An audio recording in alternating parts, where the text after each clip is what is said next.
welcome to Empower Together. I am your host, Desiree Parker, and I am so excited today to have with me Kellee Walker, who is not only one of my friends, but an awesome therapist. She is the Vice President of Clinical Development at Arrow Child and Family Ministries. Kellee's awareness and work with trauma survivors has been the focus of much of her career for years, both overseas and in the U.S. She has a passion as a licensed professional counselor supervisor that has used her skills to help children who have experienced complex trauma heal and have better lifetime outcomes.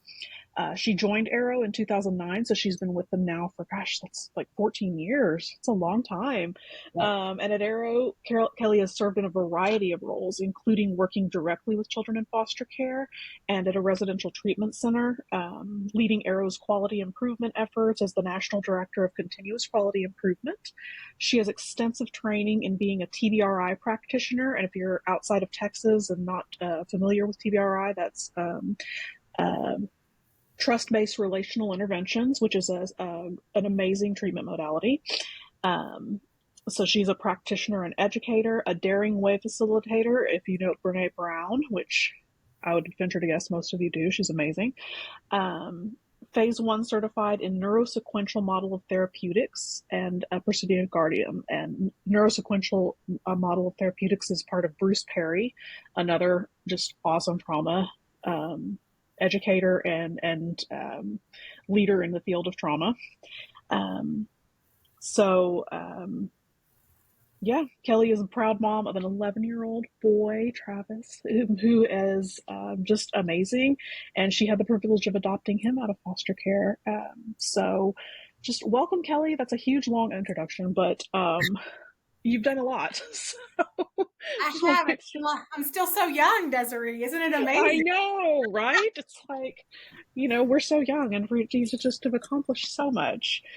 And not only that, like I said, Kellee's a friend, and Kellee was my leader, actually one of my most recent leaders before I started business on my own. And I can honestly say one of the only leaders that I really enjoyed working for. Because it's hard to have a good leader sometimes. And Kellee is a good leader. So thank you. Thank you. Absolutely. Teamwork makes the dream work. Yeah. Yes. So that was the thing. That was our thing. Absolutely. So so tell me a little bit. You started out, you were in counseling. You studied psychology as your bachelor's. You went to graduate school for, of course, counseling. And during that time you worked in a residential for adults, kind of helping put yourself through graduate school. Yeah. So you graduate with a bachelor's in psychology and you find out that means nothing. And I got my very first career job making $29,000. Whoa. That was, I thought I was really rolling in the money. And so I immediately got into grad school because I was like, I need to make 30, 32, something. And my job my full-time job was working kind of as doing case management, service coordination in the community for individuals with developmental disabilities. And then my side hustle, which is what I paid tuition with, was working in group homes and kind of more of a residential setting with that same population. And so I would oftentimes pick them up from day habilitation program on Friday and stay with them all weekend until Monday morning when I dropped them back off and then became a case manager again. And so I love that work. That's kind of where I cut my teeth. I learned a lot of things about myself and about community mental health and how to work with adults with developmental disabilities, but still provide them opportunity and dignity to make their own choices. And so it's really good foundational work for sure. Oh, absolutely. So you got just on the ground teaching learning while you were in school, which I think is excellent because I know a lot of people don't do that while they're in school. They get out of school and they have the education, but they don't have the practical experience. So that's awesome. You got out of school and you had both the education and the practical experience. And you also then were in the Peace Corps. Yeah, so I joined Peace Corps right after I finished my master's. I felt like I had done a really traditional track. I had graduated high school, started college, finished college in 4 years, got right into grad school, finished it, and still did not feel like I had lived my big adventure. And so I wanted to do something different and unique.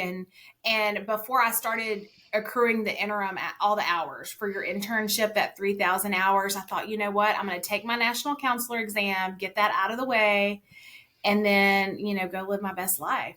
And so I ended up in Eastern Europe. I super loved it. I was in a tiny country, Moldova, which is in between Ukraine and Romania. And I taught health education and worked with like local medical professionals, and just giving them some kind of basic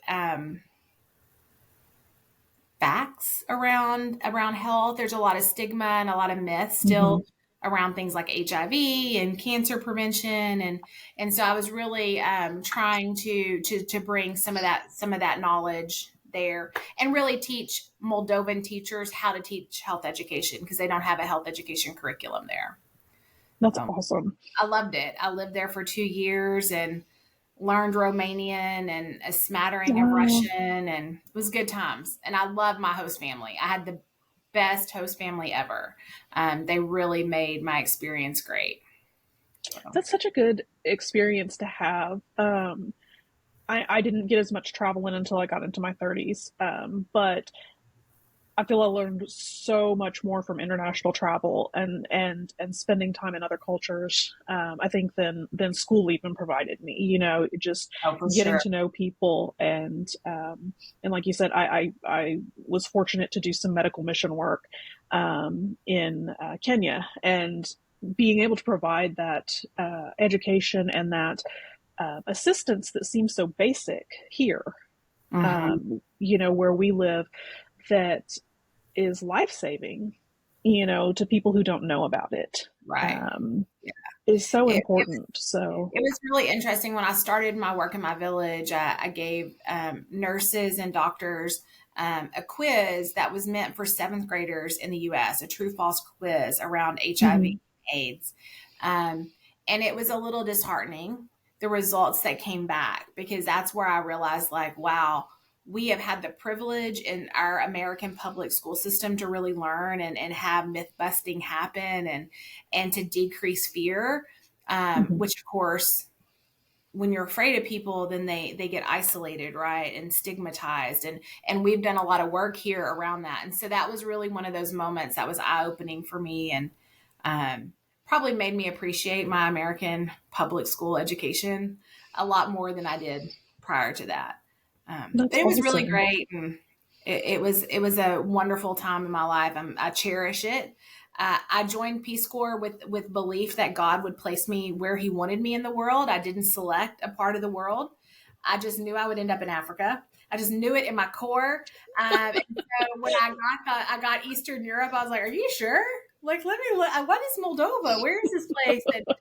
But really, I can see, like, God set me up. I got to travel a lot. It's very easy to travel from Eastern Europe. And I got to see a lot of the world. And as a Texan, I had only been to Mexico, right across the border prior to that. Yes. And so I really hadn't had those experiences. I hadn't seen the world in that way. So it was really, it provided a lot of good opportunities to travel. Absolutely. And it's so good to have at such a young age to open our mindset to other people, to other cultures, to understand, because I mean, even when you come back home, especially into the Houston area, I mean, Houston is the most diverse city in the United States. So we have that diversity even here. And that international travel helped you see, like, the way other cultures are, how to interact, how to be open to and sensitive to and interact with people that are different than ourselves. And I don't think before that I had been hungry enough to seek out the different neighborhoods and the different restaurants and the art. That Yes, is available to me as a Houstonian, but I didn't probably seek it out in the way that I now do, because I have that exposure and that appreciation for it, and how much absolutely. richer it can make our lives. Absolutely. I Sure. felt the same way. Yeah, Yeah. When I got absolutely. home, So, I wanted to go much further, um, yeah, and see what all the city has to offer in a different I way. love that. Yeah, I completely agree. But yeah, so then you came back and you started your counseling, started all Yeah. those Yeah, I hours and was really hours. lucky.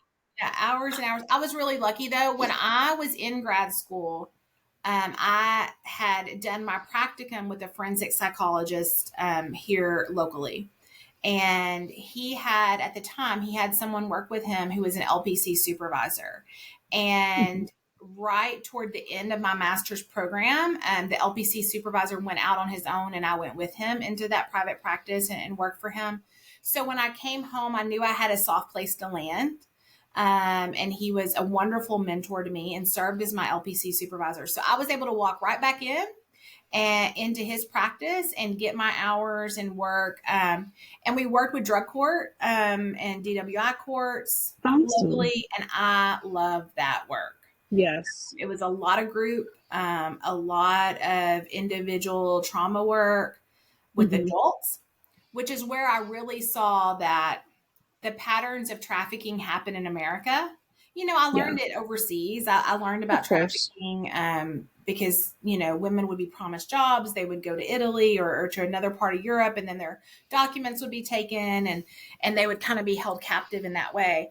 Um, but then when I got to drug courts, I started hearing stories of 20 and 30-year-old women who this happened to them when they were 14. They were Hmm. tricked, or they were threatened in ways. And so that's when I started really learning about trafficking in America, and that it's an issue here. It's not what's on Taken. It's not what's on a lot of the videos and movies. Um, and really started doing some of that work and having my eyes open. But I love substance abuse treatment. I Hmm. think it is it's an amazing piece of work, because that is a disease that touches every family. It does not Yes. matter your education. It does not matter your socioeconomic. Nothing can prevent you from having that touch your family in some way. And so I love that work, and got to see a lot of my clients make huge changes, which is really, beneficial and wonderful. And you don't get to always see that in No, therapy. you don't. Therapy is really, really, really slow, and really, really internal. But with substance abuse treatment, it can be some very dramatic shifts very quickly, which is good for me, Yeah, because I don't have patience. I I get it understand. done, not posted. And so that Like, kind come of on, work, it's moving. that work is really good for me. But those diversion programs really are great They that really do the work. courts have set up. Yes, They really they do. really is, because jail is so often. I mean, it's not a rehab. It's not a what do you call it? It's not rehabilitating prisoners. It's punitive. I mean, and it's a breeding ground for more criminal behavior. That is really Yeah. all it is. So Yeah, it's not uplifting, it's not encouraging, it's not hopeful. It is really mhm. sad. And I had never been in that environment, but part of my job there was to go into the jails and Mhm. do screenings and evaluations and stuff. So I got unfortunately pretty familiar and comfortable with going to the county jail. And Yeah, it is not a great feeling when you hear those doors click behind you.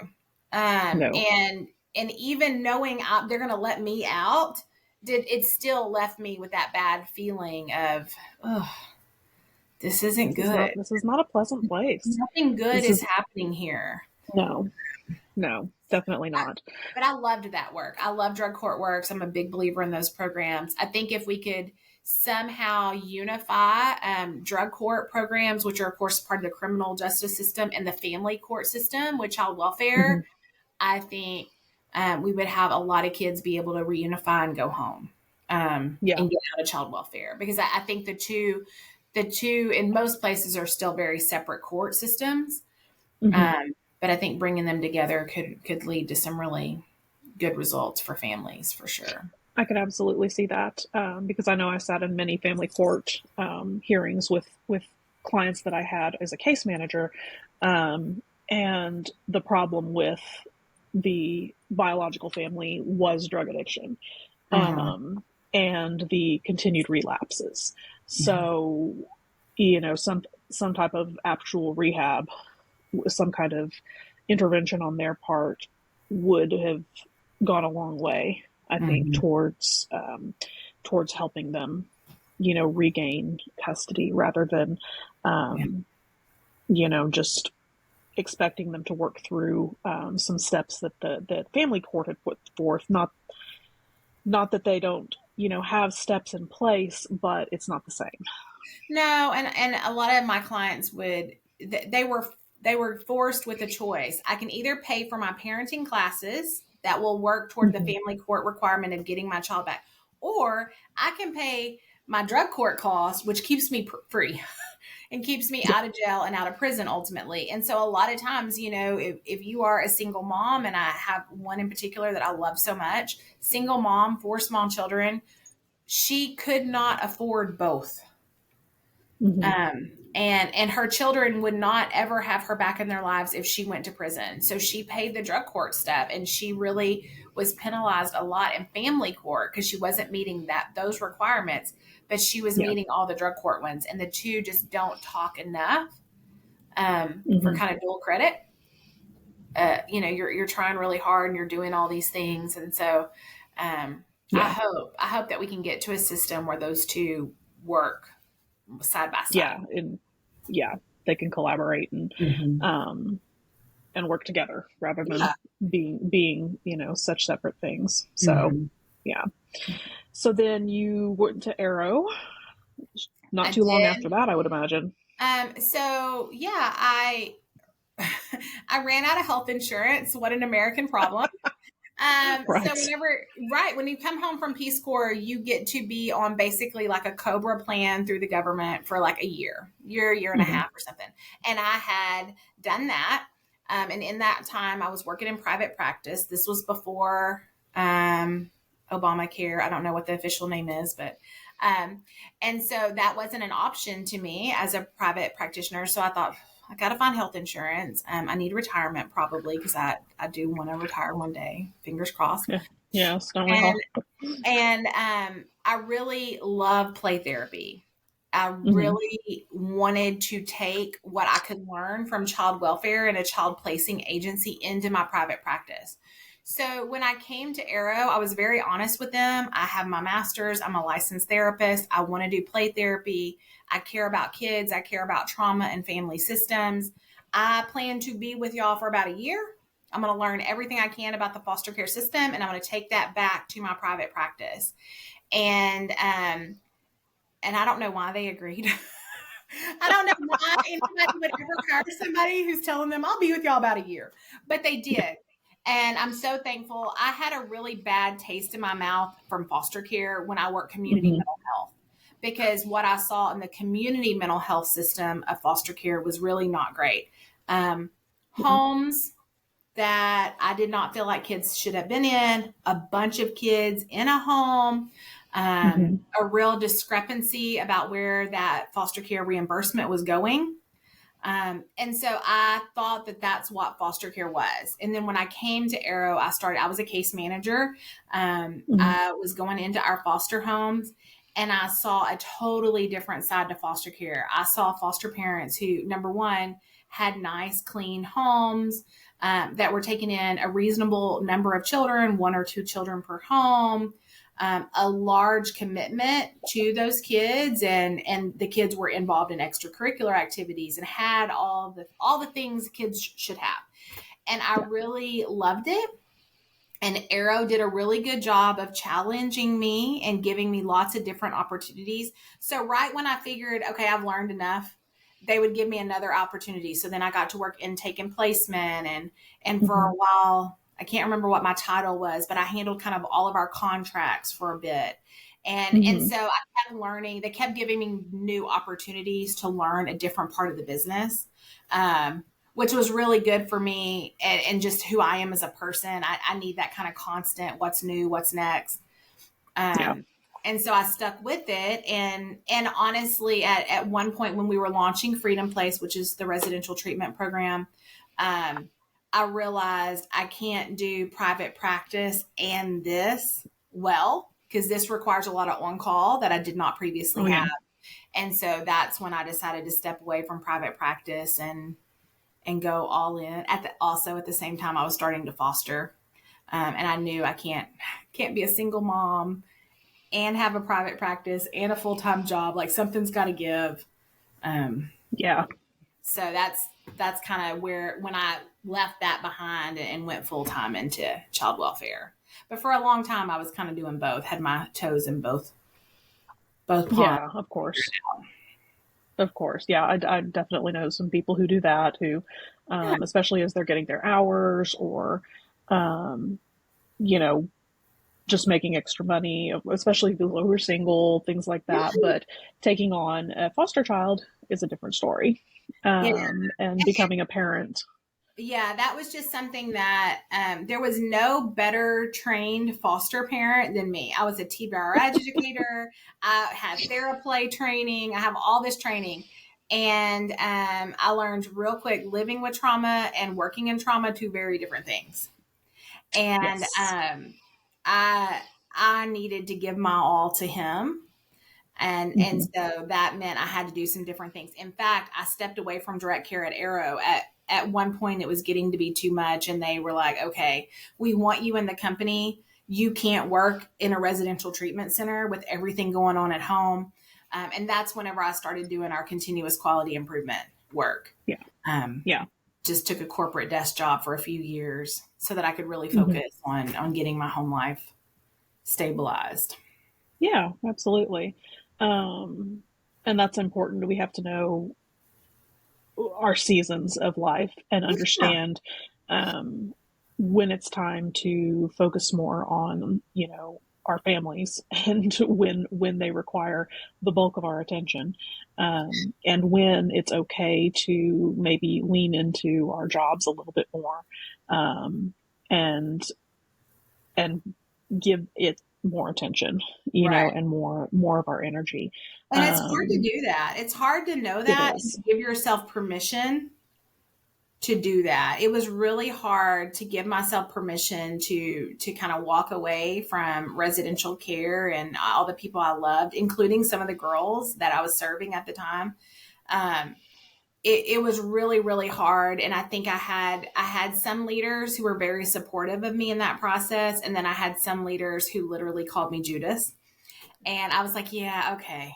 I got to lean into the Yeah. people who are filling me up and Yeah. helping me as a new single mom figure this out. And that those were some good learning lessons. Really hard, really Yeah. hurtful times going through that Absolutely. process, figuring that out. Absolutely. Yeah, I understand that completely. So I've tried um, since then, as people have come to me and said, "Hey, Kellee, I've got to change this. I've tried my best to not have that look of despair, like, oh my God, you're leaving me." I've tried to be really encouraging because it's really, we spend more time with people we work with than anyone. yeah, So those relationships are really important that they're, positive and supportive. absolutely. And that's where Kellee and I started working together, was at that residential treatment center. We had met before, just in anti-trafficking circles, period. But then I came to work at Freedom Place as the program director, and so we were part of the leadership team there. Me, Kellee, and then our clinical director, and we came on the campus just all new. We were the all new leadership team. I mean, Kellee had been overseeing Freedom Place for a long time, Yeah. for a long time, but not directly on campus. Um, but when the executive director and the program director stepped away, just it was all new, and the girls didn't know us. They Oh, weren't real excited about us. yeah, yeah. Yeah, they weren't real excited to see a whole bunch of new faces in the administration building, and quite honestly, the staff wasn't either. Yeah. It took a bit. It took a bit. It took some work to get things stabilized there, but I think um, good leadership had a lot to do with it. Um, and your stepping in and staying there was a huge help to me and Angela, the clinical director, um, in leading that team to help the direct care staff feel more comfortable, to establish what I'm working on now, which is like trauma informed leadership and trauma informed workplaces. Understanding that as we're providing trauma informed care, we have to be having trauma informed workplaces, which I know is something you've taught at Arrow as well. We have to make the employees feel safe. And when we got there, there were staff members who did not approach the admin building. Period. If they got called there, they were like, what did I do? What's wrong? They had no trust for us. Horrible. Like, oh my gosh, we're not the man behind the curtain. It's not the Wizard of Oz. No, they thought we were out to get them.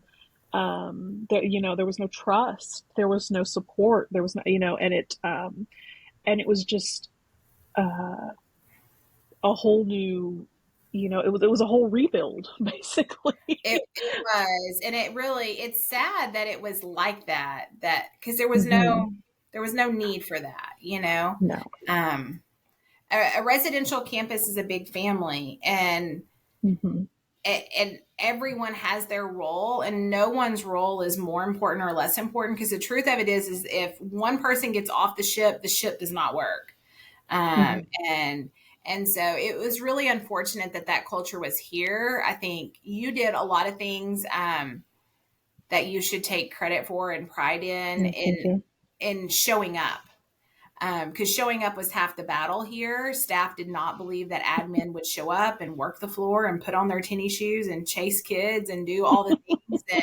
And there were quite a few Mondays or Monday mornings I would get here and you were like, yeah, I worked a shift yesterday. I worked on Saturday. And I'm like, what do you mean? And you're like, oh, well, so-and-so called in. And that was a huge culture shift from the previous team, and that you showed up. They called, you showed up every time. And that was really, really important to kind of stabilizing and getting some buy-in. Because it's easy to say, I support you, and do nothing. Yes, absolutely is. I've had those leaders. Yes. Yeah, it's super easy. It's not helpful in any way, but it is super easy. And I think that when you were showing up consistently to work the floor, I think that was really important. And Angela was really good about staying late as a clinical director and kind of the head clinician on campus. Having a clinician during B shift, which if you've ever worked a residential, is like nightmare shift. Kids are out of school. Yes. There's dinner time. There's feelings. Everyone's tired. It's when all the dysregulation takes place, and her being there till 7 or 8 o'clock at night helped so much. It really did. And she's a mom with 3 boys, and so that when we talk about that work-life balance, like, she gave and her family gave in order to make that happen. And it was really very important in that moment for us to do those things. And our families had to work with us to make it happen. And I know that your husband, because of his job, there are certain days that he is home and there are certain days he's not. And I think those days that he was not, you leaned in. With that time and showed up on campus as much as possible. And I think that really, that helped stabilize a lot. Yeah, absolutely. Thank you. Yeah. And the same with you. I know that when Travis was, staying with your mom or able to be in day camp or things like that, you were able to be there. And I think having a vice president take an office on campus and have an open office, to residential counselors who normally would never see a vice president. Half of the, and I will say what shocked me the most is half of the staff at Freedom Place had no idea that they worked for an organization called Arrow. I know. just, they, they just thought they worked at Freedom Place, and they had no idea that it was connected to a Much larger organization. And that was just astonishing, because Yeah. I won't go into what leadership should have done before us, but there are policies that they should have known about, and all of these things, and it just it boggled the mind. It does boggle the mind. I don't know how it happens, but at the same time, I totally understand how it happens. I mean, you come in, you're doing your job, head down, like you got to work. And I think that that's where, it's really hard because you want to have your program's spirit and culture and develop it, but then also have it feed into the larger organization. And I hope my goal was to help bridge that gap by being out here. Yes. Because I had worked in so many different roles at Arrow and in different programs and stuff. I needed us to be connected enough to get the benefits that we're part of this large organization, but not lose our culture, because Freedom Place was an important place and it had its own unique culture and feel, and had to ebb and flow with our kids. Absolutely. And so trying to find that balance. And honestly, I love this campus. It's a beautiful campus. Yeah. Not being at corporate, that worked for me. I know. I do miss that campus. It was so pretty. Yeah. And I know in the summertime it was really hot, but there's nowhere in Texas that's not. So, but that's okay. It also, with you being out there, it brought the opportunity for, the COO to be out there, the, other leaders to be out there that employees would not have otherwise met. It brought visibility to the campus and the girls that otherwise would not have happened, that normally people that would not have normally been out there visiting. And so it brought a lot of improvement, I think, to the campus with all of the upgrades and the painting and the fixing of things and the rekeying of all the locks and just all of the organization that took place. I think was a good thing, having somebody higher up in the company out there that could facilitate a lot of that. Yeah, I think having that culture of transparency, which is one of the organization's values. And honestly, I'm a tattletale. I tell on myself. Like, that's just, as a person, I can't hold it. Yeah. And so I never had the fear of saying this bad thing just happened and we need help. I just didn't have that fear. I had trust in the organization that they would come paint, patch, fix, whatever. Yes. And that if I said, like, hey, this is an investment and it's a big one, but I know we really need it, I knew and had trust that our development department and marketing department and culturally the company would say, okay, she's saying it must be true. Let's fix it. Yeah. And I think, Brene Brown I've learned some things from her and her shame shields and, not all her books over here. Good work. But I did learn a lot about that, because I think a lot of times people, out of their own feelings of this bad thing happened and it's about me, prevents them from leaning in and getting help, because they lean away from it and try to hide from it, because it produces that feeling of shame. And I think that her work and becoming a Daring Way Facilitator really helped me kind of process, like, okay, I'm not going to own that, but I am going to be part of the solution. And kind of dealing with some of that and knowing when those shame triggers happen for myself and how to handle those has been really helpful. Yeah. So really, I would absolutely agree with that. Yeah. Because when I know I came to Freedom Place only about a year after something really traumatic in my work life had happened. That it's neither here nor there right now. But so I was dealing with a lot of shame in my work life. And so stepping into this leadership role, I did not have a lot of confidence in my ability because of what had happened that year prior at another organization. And so that was something I feel like you were very helpful with, Oh, um, because you knew about it. We had talked about it in the, when I came on and stuff, so that I didn't want you finding out some other way or anything like that. And I'm also the same way. I'm very transparent. I'm not a bullshitter. yeah. I think that's one of the reasons we got along. We got along really well. Yeah. Yes, because I'm going to tell on myself too. So if something went wrong, it was like, okay, I Yeah. just This messed up. happened. This bad thing This happened. happened, and now we got to deal with it. But I think you seeing when I would shrink, and see, God, it's been 3 years and I still like tear Yeah. up when I talk about it. Workplace can create that kind of trauma. Isn't that nuts? It Because is. people we're in a healing profession. So we do not, I feel so passionately like we have to treat each other the same way we would treat clients. If Yes. you wouldn't talk to a client that way, or you wouldn't abandon a client, why Yeah, do you do it to your employees? I mean, I know. it is, It's been the biggest motivation behind what I'm doing now. yeah, Um, is is helping people understand why we need trauma informed workplaces, absolutely. especially when we do trauma informed care. Mm-hmm.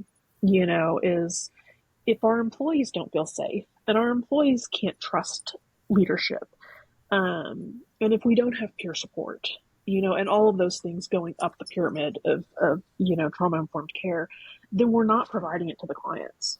Mm-hmm. Because if You can't be duplicitous in that way. You can't, yeah, keep secrets here but expect full transparency. Like it just doesn't yeah, work. Um, and you can't make authentic connections when you aren't showing up as an authentic person. Um, no, and nobody shows up authentically if they don't feel safe in doing so. And so it no, really is unfortunate. And um, I've done many a Brene Brown group with women, in particular professional women who have had workplace trauma where they have been yeah, treated so poorly, and a lot of times by other female leaders, which is just even more I heartbreaking. know. Um, Yep. so I've had those experiences, and I've taken a lot of women through that group, and it's been helpful for me. I think I Hmm. had smatterings here and there, Yeah, of things like that. Nothing ever so egregious, as yeah. to what has happened to you, but I still carry them. I still remember, Oh yeah. and it's so important. If you're going to do good trauma work, you have to treat each other that way too, and Yes. give grace and mercy, and all those things. Yeah. Absolutely. So I appreciate the good leader that you were to me, Oh, and that I know you still are, because I know you oversee behavioral health now, which is a community based program that Arrow has, where um, behavioral support specialists go out into the community and work with um, the foster kids in their home, mhm. and provide them with um, supplements to the therapy that they already have. So behavioral health support. Yeah. So we do a lot of external skill building. So Mm-hmm. therapy is like this internal process, right? You think about your actions, your feelings, and how you want to look at that in the future, which is really good work. As a therapist, it's Mm-hmm. great. However, um, you've got to practice those behaviors and those skills externally with people to get good at them. And Mm-hmm. so really that's where the behavioral health piece comes in, is really that practical practice of how do you communicate? How do you talk about feelings? How do you handle it when you get pissed? Right? Yeah. Like if you just sit in a therapy session and you talk about, next time I get really angry, I'm going to write a list of all the things and coping strategies I have, but you're not able to practice that. When you get angry, you're not doing that. No. When you get angry, you're going to blow up, and and that's how kids get expelled from school and get in fights. And so really behavioral health goes in there and says, okay, let's write the list now. Let's write down our coping skills now. Let's practice them now so that when we Yes. get angry, that's not the first time we're trying to figure it out. We already have our list. We've Yes. already done our practice. So it becomes more like a Yes. muscle memory Yeah. intervention. It's a really good, it's kind of full circle because behavioral health was one of those programs that was at MHMR way back in Hmm. the day when I started my career. And most of my clients, because they were individuals with developmental disabilities, they didn't qualify for Cool. that program. And I That's thought, nice. Doesn't my seem right. kids and my people can learn. They can practice those skills. And so now to be able to offer that to kiddos that are in foster care and community-based settings is really a full circle moment for me because I believe anyone can learn.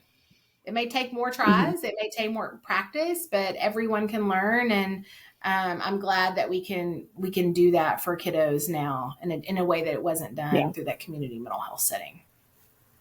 Yeah. Absolutely. Absolutely. So Kelly's doing great work at Arrow, overseeing all the clinical advancement and clinical practices that can be put into place with foster care. Arrow is the largest child placement agency in Texas, Mm-hmm. um, and expanding Every still, day. uh, Yeah. constantly. Yeah. And is there anything else you'd like people to know as far as how they could support, your work or anything else? Yeah. I think foster care, there's a lot of myths out there. Hmm. Number one myth is that kiddos need to be removed from homes and families, and oftentimes what we know is kids actually do a lot better if they can stay in contact with biological or kinship family. So grandma and aunt and uncle. Just because something bad happened here does not mean the entire family is not able to care for that child. And oftentimes they just need additional supports. And so Hmm. really supporting reunification and kinship care is super important. Foster care is no longer about removing children and getting them adopted. And it used to be a lot of kiddos were really focused on how do we get them out of the system by adopting them out. As an adopted mom myself, there are times and places that is 100% needed. But more times than not, if we do a proper job of wrapping around the family, we can stop that family cycle there and have the child remain home or with a close family member and do better. Because really, adoption, my greatest day resulted in his greatest loss. Yeah. And I try not to forget that and think like how could that be different for other kiddos, because I know that there's a lot of benefit of staying with your kinship family or biological family. And Yeah. so Arrow is a huge organization. We're all across Texas. We're also in Maryland. We do special education schools there, along with treatment foster care, and we have a residential program for young women who are transitioning out of the foster care system. So it's a large organization. You can get on arrow.org and check it out. Hmm. Everyone can do something for foster care. Everyone can do Christmas gifts. Everyone can do meals. There are tons of organizations in your community, regardless of where you live. There are tons Yes. that support the foster care community. There are child welfare boards in every county in Texas. So look around, get involved, talk to your church. If you're a member of a church or a religious organization, most churches have a foster care ministry that they support. Um, Hmm. so there's just tons of ways to get involved. If you get involved with Arrow, there's tons of information on the website. But if you want to get involved in a Absolutely. different way, grassroots wise, do so. Um, Also, the Dave Thomas Foundation, Wendy's Wonderful Kids, they recruit specifically for kiddos that are in the foster care system who don't have a permanency option. They do Mhm. excellent work. So, if nothing else, get your Frosty tag and support foster care and adoption through that. You'll get a I free love it. Frosty, and it's wonderful. And there's just lots of ways to get involved. Everyone can do something. And if everyone does a little something, no one has to do a lot. That's And that's the awesome. Yes. And I will put Arrow's website in the notes for this podcast. So if you want to learn more, you can get on Arrow's website and learn more about what they're doing, learn more about foster care in general. And I will find the website for the Wendy's, the Dave Thomas yes. thing, and I will put. Okay, good. And then I will put that in the notes as well. And you can contact me. I do actually have a list of every state's foster um, uh, foster care agencies, all of them that I got from John DeGarmo, and I can email you those if you are in another state and would like to know. So, if you are interested in supporting foster care in any way, Yeah. yeah, absolutely They're reach just out. kiddos that had something really bad They happen to are. them. And a lot of times people label them they're foster kids. No, they're just kids. They It could are. be the kid sitting next to your child on the school bus every day. Like Yeah. it is a child that something bad has happened. Yes. And Through it, no fault of their own. through I no mean, fault of their own, they need us to fill in kind of that gap in their lives and help be restorative and help them repair whatever has happened. But I think a lot of times um, those kiddos get just marginalized and labeled and people expect them to have a bunch of behaviors and problems, and that's not true. They had something really bad happen to them that they did not cause. yeah, um, and we can either be part of fixing that or punish them for it, which is just crazy to me. That's yeah, not it's that's not right. Yeah. no, it's not right, and it's not necessary. um, No, it's not. It's like really my, not. my son, my little buddy, best thing that's ever happened to me. He is a joy. He is a whirling dervish. He moves all the time. He's a cutie. He's so active in 11. He's just all boy, and um, just tons of blessings. More blessings came my way than I could have ever given him, and so it blows my mind when people don't want to get involved for fear. So I'm like, they're just Yeah, kids. They're just it's worth it. 100% is worth it. Even on the It's hard absolutely days, worth it. still worth Yeah, it. yeah. Yeah. Never met a foster parent who would say otherwise. Yeah. Yeah. No, kids are cool. They're weird, but they're cool. They are. That's great. Whether they're your own or they're foster kids or they're adopted, no matter what. No, they're Kids are just weird. constant entertainment. They're weird, constant They entertainment. Yes, they are. That never stops. Yes. Yes. I love it. Thank you so much for being on the show, Oh my Kellee. I gosh, it's really fun. appreciate it. It's so good Yeah. to see you. Yes. Thank you for having me. Absolutely. And I'll have the information, like I said, in the notes for this podcast. Thank you for listening. Thank you for being here, Kellee. And yeah, just listen and subscribe, and we will see you again next time. All right. Bye. Thanks. Bye.